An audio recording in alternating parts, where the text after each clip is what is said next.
Hello and welcome to this Hangout on Air about the next ALT strategy. Before we get started, we're going to introduce ourselves, and I'm going to start with introducing myself. So my name is Maren Deepwell and I'm ALT's Chief Executive. And I'd also like to introduce Martin Hooksey, who's helping facilitate the session today. Martin, do you want to say hi? Hi there. Great, so we're going to facilitate the session today for our two guest speakers. And first, I'd like to introduce Vice Chair of ALT. Sheila, you want to say hello? Hello, I'm Sheila McNeil. As Maren said, I'm Vice Chair of ALT. Great, and we're also joined by Martin Weller, Chair of ALT. Martin. Hi, I'm Martin Weller from the Open University, and I'm Chair of ALT this year. Great, so the four of us are going to share with you some progress on ALT's current strategy, and then going to talk a little bit about the new strategy. This session is mainly a presentation, and we're recording the session so that for our follow-up discussions in the next few months, you can watch this if you can't be watching this live today, and hopefully then have a basis for conversation, because what we really want to hear from is our members and their ideas. But if you have any burning questions or want to just give us a bit of input today, you can tweet at us, and we're going to use Twitter as the back channel for this recording. The hashtag is currently on the screen. It's @ALTC, @ALTC. So you can tweet us now, and you can tweet us at any point, and we're going to do our best at the end of the session to pick up those conversations. But now let's get started and tell you a bit about what this session is going to be about, which we're moving on to the next slide of the presentation. So today we're, as I said, going to talk a bit about our current strategy and use that as a starting point for you contributing your ideas. And as well as obviously joining us on Twitter, there are a whole host of ways of contributing your ideas. Firstly, we've got a strategy suggestion box, which is an online forum to which you can add any ideas that you have at any point in time. Later this year, in December, we're also going to conduct an expanded version of ALT's annual survey, which is going to focus not only on our normal questions about the services that we host and the trends in our community, but also ask you specifically about the kinds of things you'd like your association to do in the next 3 years. And then Martin, Sheila, and I are going to host online discussions where you can drop in and share with us your ideas, your thoughts, any criticism that you might have in November and December, on the 10th and on the 8th, respectively. So I'm going to kick us off with what's coming up and talking a little bit about how we've delivered ALT's current strategy, which is on the next slide. So our current strategy lasted 2014 to 17, so it ends in January next year, and we set out an ambitious new vision for the association, following feedback from members from across sectors. And it didn't only include the strategic aims we're going to talk about right now, but also a clear articulation of the values of the association and its members. Then 2 years later, last year, we published an update for members that showed examples of the progress we have made delivering the strategy and highlighting also the contribution from our community. But today, we'll briefly take stock of where we are and then look ahead to the next strategy. So just as a reminder, before we get started, on the next slide, you can see our aims that we set out. So we set out 6 aims, which Martin Weller in a moment will go through in more detail. But to start with, there were first, intelligent use of learning technology. Second, research and practice. Our third aim was all around strategy and policy. Number 4 was representing members. Number 5 was leadership and professional development. And last, but by no means least, communication. And also, on the next slide, we'll want to give you an overview of how we articulated our values as a community. Because we feel that ALT is a participative organization working with and for our members and encouraging you to take active roles in what we do. As an association, we're open to all learning and training contexts across the UK, but also internationally. We aim to be collaborative and supportive. Also innovative, agile and responsive, which is really key when your professional area that you support is learning technology and changes at a rapid pace. We want to be welcoming and inclusive. We are independent and self-funded, so ALT's been an independent organisation for nearly 25 years, and we are supported by member contributions for memberships and events. And finally, we need to be transparent, democratic and fair. And those are the values that we've articulated. Those have enduring meaning to us, regardless of what our current strategic priorities might be, and define how we operate and what we do as a community. But now, and we're moving on to our next slide, I'm going to hand you over to Martin Weller, because what we want to look at first and share with you is the progress we've made, set out for the final year of the strategy, which comes to an end in January. So Martin, over to you. Thanks, Aaron. So going on to the first of those aims. So this is intelligent use of learning technology. The idea is to promote the intelligent use of learning technology informed by pedagogy and evidence across learning contexts. Now, there's quite a lot of examples in there, both from 2014 and 15 and from 2016 onwards. So I'm not going to go through each of them. If there's a particular one that you want to talk about, then either tweet us or come in at one of the later sessions. And one that I thought I was particularly pleased about was that ALTS took over the OER conferences. So I chaired that in 2015, and that was the first one that ALTS formally took over, and it's now part of the conference umbrella with ALT, which I think is really great. So we had a really good conference in Edinburgh this year, OER 15. The annual conferences go from strength to strength. So ALT this year was a really good conference, and there's lots of good blogging, discussion that it promoted. And we run another, so there's also the winter conference, which has now become a regular part of what we offer, as well as kind of webinars and strategic project work. So I don't know if you wanted to talk about any of that more sort of steering group strategic stuff, Marion, that you've been working on.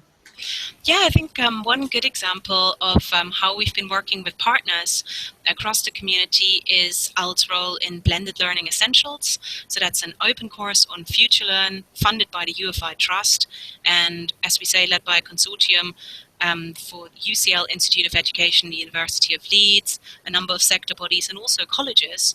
And that course is specifically designed for vocational education and skills practitioners. And one of the areas where ALT's been able to add some value is in the pathways to accreditation, where, for example, we've piloted a pathway to CMOLD from Blended Learning Essentials. So I think that's a really good example of the kind of work we've been doing with partners. Good, thanks. So I think those the conference action now represents a really important part of the kind of EdTech landscape in the UK as well. So that's really good to see. So going on to the next slide, aim 2, research and practice. The idea here is to strengthen learning technology research and practice through collaboration, sharing and networking nationally and internationally. Now, a lot of that's driven through the journal, so research and learning technology, and that's been really expanded in the past couple of years. So there's a new strategy for that journal, a new editorial team, and working on the platform. There's also been lots of work around the AltC blog, which sort of transitioned from the newsletter, and trying to get those two things to work together, particularly the blog and the journal. So I think providing that outlet for people, particularly moving from AltC, the conference, into formal publication, is a really useful thing for how ALT brings together that research and practice elements. I don't know if there's anything you wanted to add about that. I know we're in discussions about the journal at the moment, Marion. No? I don't think so. I think you've covered it all. Yeah. Good, thank you. So if we go on to the next one. So aim 3, strategy and policy. So the idea is to provide authoritative input to education leaders to help shape the development and use of learning technology. So we work through a number of areas here, FELTAG and ETAG. If I was to pick out one thing, it probably wouldn't surprise you that I think ALT's a very important champion of openness and open approaches now. And actually, there's not many people in this space who are doing that. So I think that's a really important thing for ALT to take on that kind of mantle of pushing the idea of open practice to politics in particular. So from 2016, there's been work, particularly in Scotland. I might ask Sheila to talk about that. Do you want to talk about the Scotland policy? Yeah, well, just briefly, I think one of the things that ALT does really successfully is that it's a truly UK national organisation, but it doesn't forget about the differences in particularly with devolution and education, and the direction of education has always been managed but separately from the UK as a whole. And it's been really interesting that and very positive that Scots ALT is making more of a contribution, and last year we had a policy board meeting where we brought various stakeholders from across the Scottish landscape, from HE, FE and schools and different organisations, and that was really positive. And I think that's something we definitely want to move forward in, and making sure that we have a strong voice for our membership across the UK, and we're working with governments at every level. So that's been a really positive progression, I think, in the past year. Thanks, Sheila. Yes, I think just ALT's input into things like working with the Department for Business Innovation and Skills has been very important, and they've become quite a trusted voice, I think, in that sector, partly because, to go back to what Maren said earlier, that we are independent and self-funded. I think that's very important. Gives us a very kind of objective and independent voice, I think, in that field. So to move on to the next slide, representing members. So listening to and representing our members as the authoritative voice on learning technology's central role in learning. So we've conducted a survey, so we revamped the survey and then ran the survey for this year. So if you haven't had a chance to look at the findings of that survey, I highly commend you do so. Some really interesting things that come out from that. You can see, I think partly it shows the diversity of members and their interests. Also lots of interesting things for us to think about. We've worked with a number of new member groups, and so if you haven't had a chance, look at the bottom link to see if there are special interest in member groups near you. I think we've pretty much got national coverage now, lots of new member groups setting up and lots of key areas of interest. So if you're not in one of those groups, please have a look. There's lots of good ones happening there. And we're also links back, I think, partly to the previous slide as well, consulting on things such as the TEF and this digital economy. So again, the voice of ALT is quite important in those new areas, I think. I don't know if there's anything you wanted to add to that section, Maren? I think the digital economy consultation is one that stands out for me, because I think it was a really wider consultation, but it was important to have ALT members' views and a learning technology angle in that.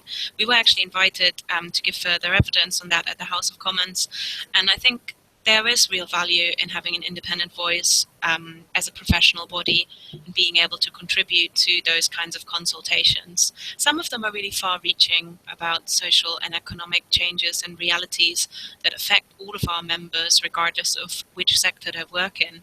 So I think there is a lot more work for us to do in that area, but we are making real progress there. Good, thanks, Maren. So to go on to the next slide. Aim 5, leadership and professional development, creating and supporting leadership and professional development in learning technology.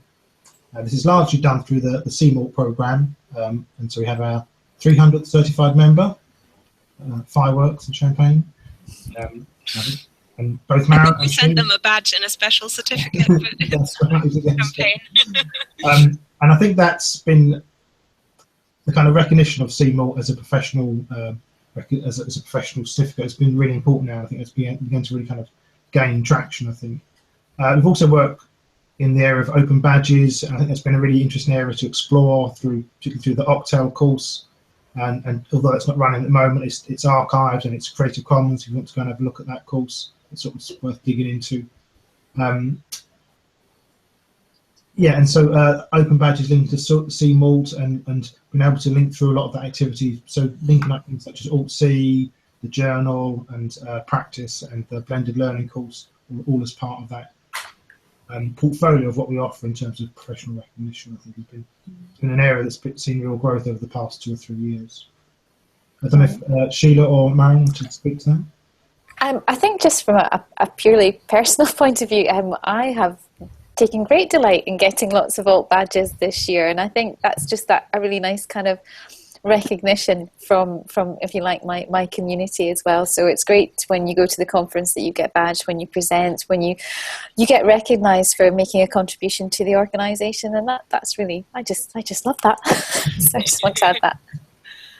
Oh, I think from my, I also have a personal interest in this area in particular because I put CMOLD through its paces in my own capacity in my leadership role, and was awarded it in February after maybe too long to admit on this video.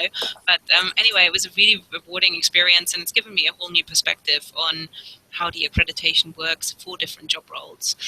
One of the things that some of my colleagues have been working on this year is the new CMOLD portfolio sharing initiative you referred to earlier. And I think that's been really interesting to see different perspectives on learning technology and how it's becoming more of a part of different roles. So I think that's one area for the association that's really interesting to develop in. Yeah, and just I recently submitted my CMO application, and looking through those portfolios was incredibly helpful. So I think, again, going back to some of our values about openness, I think that's a great example of that, and just sharing practice, because we're such a diverse but related community, and it's great to see that, and it's really, really useful. So if you are thinking about CMO, have a look at the portfolios. It's really useful. Thanks both. So on to the final aim, communication. The idea is to provide clear information for members, partners, agencies, politicians and the public about ALT's aim. I think communication is often one of those roles and tasks that people kind of take for granted, but it involves a lot of hard work and effort. We've done things such as stakeholder engagement, so here we link up with other bodies such as ASCALI and JISC. I think ALT representing a kind of national body of that and having international links is very important there. And I mentioned the special interest in members groups, and we've got a new platform for those to allow them to communicate more easily. Improve the use of the ALTC hashtag, which is I think edit trending this year, and also to try and make that just not a kind of broadcast route as well. So it's about using forums such as Twitter to kind of engage with the community as well. I think perhaps the biggest thing here is probably something that doesn't mean an awful lot to members every day, but with the transition to the CIO, that took quite some time, and I think it's put us in a much better position as an organisation now. So I don't know if you wanted to just talk about that now. Yeah, I think it's a real milestone in the history of the association, giving us a much more robust legal structure going forward, and also ensuring that we can continue our kind of current governance structures, but manage the risks associated with being a growing association much more effectively. So I think members have really shown their strong support for that at each AGM in the year. And it's a great milestone and sets for our future. So hopefully the next strategy can build on that. Yeah, I think it's a very important thing to get achieved. So well done. So that's the end of the aims and our work so far on them. So over to Sheila now to start thinking about the next strategy and the initial feedback we've had when we asked people for surveys. Okay. So there are a number of ways that we're asking for contributions to our thinking for the next year.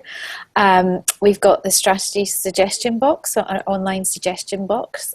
So please, if you've got any ideas, put that in. As Maren said, we've got our annual survey. And this year it's going to be extended a bit, so that would be really great. If you're responsible in your organisation for filling that in, to maybe get some wider consultation in your organisation as well, or if you don't know who's responsible for it in your organisation, find out, but please contribute to that, and also come to the sessions that are going to be run next month and in December, where we're going to have a bit more of an interactive session around about that as well. And of course, we've got our mailing list, so at any point you can add suggestions to that as well. So that's some of the ways you can contribute. If you get any other new ideas, things like a new member service or any other ideas, again, you can, as I said, email them directly to Maren. And I might just pass over to Maren to maybe talk a bit more about that as well.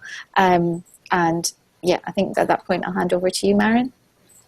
Sure. I think one of the things that we want to expand on and share a bit with you today as well is some of the feedback that we've had from members who are very involved in the association, because many of you take an active role in it, but we also have some committees and working groups of individuals who really shape what we do day to day. So we've started, we're going to come together in October to have a kind of face-to-face discussion day on strategy, and we've asked members for some feedback. So I thought maybe Sheila and I might go through a couple of slides just to share with you some initial thinking. And I don't know, Sheila, if you want to kick us off and we can kind of, you know, all join in. Okay, yeah, great.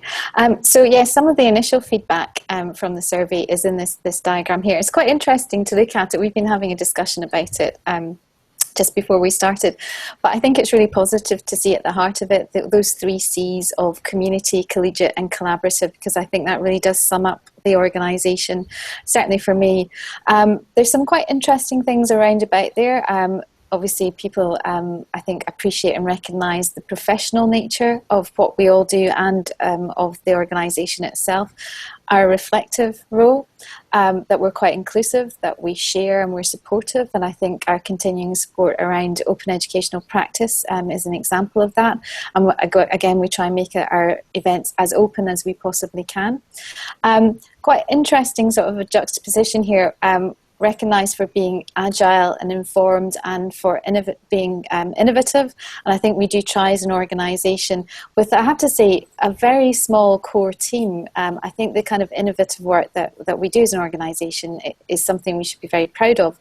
But on the other side, there are some people that maybe think that we're maybe, I don't know if this is just a reflection on me and Martin being a bit old, but we're maybe broad and slow. But hopefully that's maybe someone who has, or that view can be changed. But yes, certainly there are some things that we maybe have some traditions. So I think it's good to have a conversation around about those sorts of things as well. Obviously our research is important, and I think the way that the journal has developed over the last couple of years has been incredibly positive. Our new editorial team, I think, have taken on a well-established journal, but they've been agile and innovative, and they've moved things on, and I think that's really positive for the sector.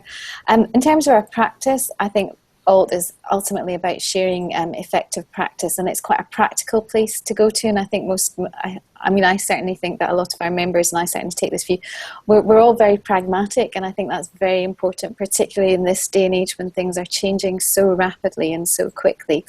And also, as we've alluded to before, in terms of the work we're doing with other organisations and at a sectoral level, I think we're becoming recognised as an authoritative, respective and authentic voice for the community. So these are just some of the things that are coming through.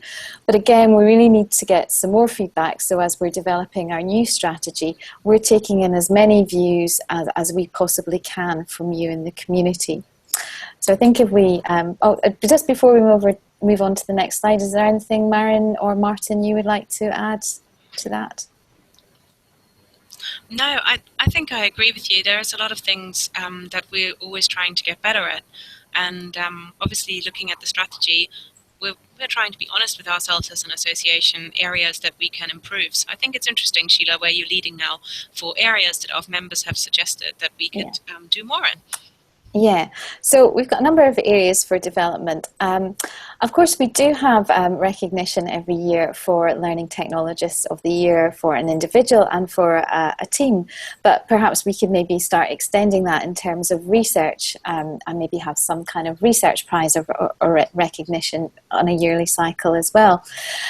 Another interesting thing, and I think this is maybe coming out of some of the work around the sharing of portfolios for CMALT, is maybe having a mentoring scheme. And I know that this actually happens quite a lot informally. I've certainly spoken to many of my peers as I have probably taken far too long in getting my CMALT done, but maybe formalizing that in some way would be useful, something we could look at, and then again thinking about different progression routes for CMALT and how we continue to align it with UK PSF and other national frameworks. I think that's going to become increasingly important as more of us have to have those qualifications for a job. They are a requirement, and I think it's great to see that CMALT is on a par with some of these things as well. So how can we look at those routes and support our memberships in that. We really want to start thinking about our branding and communication. I think we, as an organisation, I think we're continually striving to improve that. But if there are any suggestions that people have about how we could improve that, we're always open to that.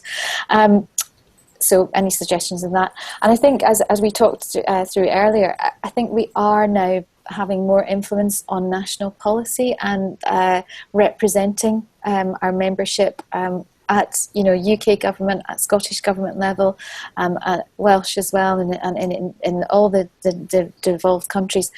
So I think any ideas and suggestions about how we can continue to do that would be very welcome, because I think that's a really important role and something we do need to focus on in the future. What are the benefits that we can share with members? How do we share the benefits that we've all had as members of ALT? How can we share that more effectively? One of the ways to do that is think about our member groups. Our membership mailing list is always very active, and in the last sort of month there has been a number of new member groups being suggested. So we're continually looking at that. But how can we actually support that? Whilst we want to support as many member groups as we can, our core organisation and core staff is very small. They do a fantastic amount of work, but if we want to have member groups, then we as members of the organisation are going to have to think about how we can manage that and how what's the best way to manage that. And obviously, there's kind of that quid pro quo, because we don't want to ask too much of people, and already we know that people go above and beyond in terms of supporting and running groups. But any ideas you might have about that would be really, really welcome. And these are the kind of things that we'd like more of your input on. I don't know, Maren or Martin, if you want to add anything at this point as well, or if you think we've covered that. I can only echo what you say, Sheila. We're really open to ideas, and this initial feedback from members is really interesting, but I'm sure we'll have a lot more feedback coming in the next few months. Yeah, absolutely. And just to sort of wrap up this section, there are some other things that we want to think about, and we kind of led on from that, thinking about our capacity, our sustainability, and what we can actually do, because we want to keep doing things well, how we can respond to not just the changing nature of roles that people have, but I think the wider changes that are happening in the political area in terms of FE and HE. And obviously just now we're living through a momentous period of change around about the UK's relationship with the rest of Europe. So there's going to be lots of changes coming through, and none of us know what's going to happen for there. So we need to think about that. And also we need to think about how we interact and how we engage effectively with other sector bodies as they're evolving as well. And of course, as we're thinking about, not just about our closest neighbours in mainland Europe, but we need to think about how we interact with our international partners. Obviously, we have Ascolite, who have a very close association with in Australia and New Zealand, and the Irish Association of Learning Technology. But where else can we start making more significant links to help us as an organisation, and also to start sharing more of our view on the effective impact of learning technology in education, and how we can make sure that our UK narrative is being shared as widely as possible with the rest of the world. So I think that's just some other things to think about. There may be more, but at this point I'll hand you back to Maren. Thanks, Sheila. Thanks, Martin. I think there are certainly a lot of challenges, and hopefully part of our consultation process will help tap the expertise and knowledge of our community to help us formulate our future together. So we want to close this session before we take any other questions, just by reminding you about the different ways you can contribute. And Martin, Sheila and I will be online again for open conversations that you're going to be able to be part of, talking to us in November and December, and then the survey, strategy box and other opportunities are also there. I think one of the real privileges of serving this association is that a lot of people really feel they have some ownership over what we do, and we really want to hear from you. So hopefully this little overview today has given you an opportunity to reflect on what we've achieved together in the past 3 years. I'm sure we all feel that we could achieve a lot more in the next 3, so let's try and build that vision together. But I think we're probably going to say thanks quickly and then have an opportunity to pick up any questions. I don't know if our colleague Martin Hoxie, who's been helping me facilitate, can give us an update on if we're overrun by questions using the hashtag. But in the meantime, thanks from me. No questions. Excellent. Well, we have been so clear and good at explaining that no one's got any questions. So, Martin and Sheila, I wonder if you want to have the opportunity to kind of make any final comments and say anything about looking forward to our next conversation about this. Well, really, we just want to hear as much as we can from the membership. I'm quite looking forward to hearing what people have to say, because we just don't know, and there could be just something that you've been thinking about and you think, oh, I wish all would do that, but you haven't had an opportunity to say. So just really looking forward to finding out more for our membership, because you've always got great ideas, and just allowing us to really represent the membership and take the organisation forward for the next 3 years. And if we can be as successful as we have been for the past 3 years, then I think we're in really, really good shape for the future.